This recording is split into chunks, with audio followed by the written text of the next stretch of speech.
Ikaduha is allow. Ikatulo is abide. Ha? Abide. Karon is advocate. Nagyapon kini inclined sa God-centered na core values ninyo. Mungutan ako ninyo, kinsa ang pinakadako nimong depensa o tigpanalipod sa iyong kinabuhi? Kamo, yung trabaho, kamo may tigdepensa mo gyud, ikan sa mga kriminal, uban pa. Pero kamo sa kinahanglan ka mong tigdepensa, no?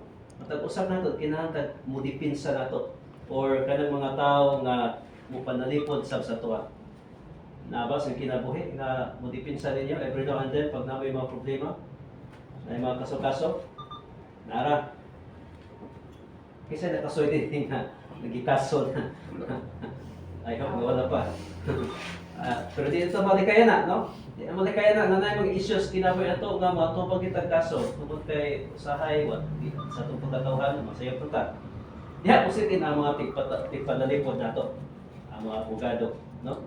O mga dagko nato, mutabang sa tuwa, mutipinsa sa tuwa.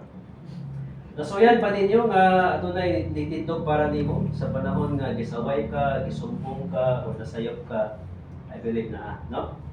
Kasi itong mga pamilya sa mutabang ka pagdepensa sa mga silingan nga mga issues, mga istorya, chismis, pagkadong sa tuang asawa, pamilya, dipinsahan ka, pwede na tinuod, anak, no?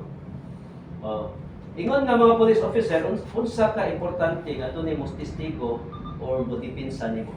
I believe, importante kini sa tuwa. Isip mga police officer, kabalo kita, unsa importante kini ang usa ka abogado or tigdipinsa. May trabaho sa abogado, sila mo dipinsa para nimo. No?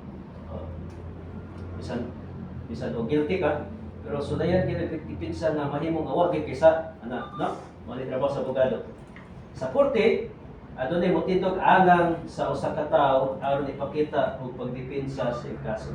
Sa kinabuhi nato sa kinabuhi sab nato daghantag mga away na mga pagsulay, asasyon, stress, kapoy, hadlok, and even mga specific na legality sa trabaho nato di malikayan.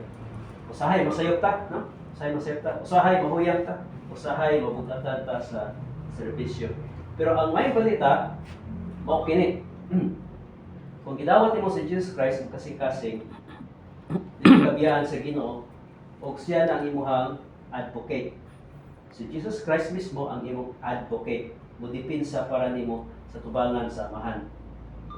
Si Apostol John, sa iyang katigulangon, nagsuwat siya ngadto sa mga magtotoo, gitawag niya kini mga magtotoo mga anak sa Dios. Atong text karon, mabasa nato sa 1 John chapter 2, verse 1 in sa Bible, "My little children, these things write I unto you, that ye sin not. And if any man sin, we have an advocate with the Father, Jesus Christ, the righteous. And He is the propitiation for our sins, and not for ours only, but also for the sins of the whole world." Yung si Jesus Christ, kinahanglan ni Apostol John ang iyang gisulatan og mga anak sa Dios. Ato ba mo nga dili tanang tao anak sa Dios, muto mo na? Or para di tanang tao anak sa Dios? Sir? Tanang tao anak sa Dios? Yes, sir. Apil ang mga kriminal, rapist, anak ka po sa Ginoo? Anak ka po sa Ginoo tanan? Right. Nagtuo ko nga dili tanan anak sa Dios. Base sa Bible, ha?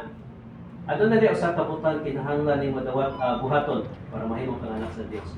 Ingon sa John 1:12, apan sa tanang midawat kaniya referring kay Jesus Christ, sa tanang midawat kay Jesus Christ, kanila gihatagan niya og kagahom nga mahimong mga anak sa Dios.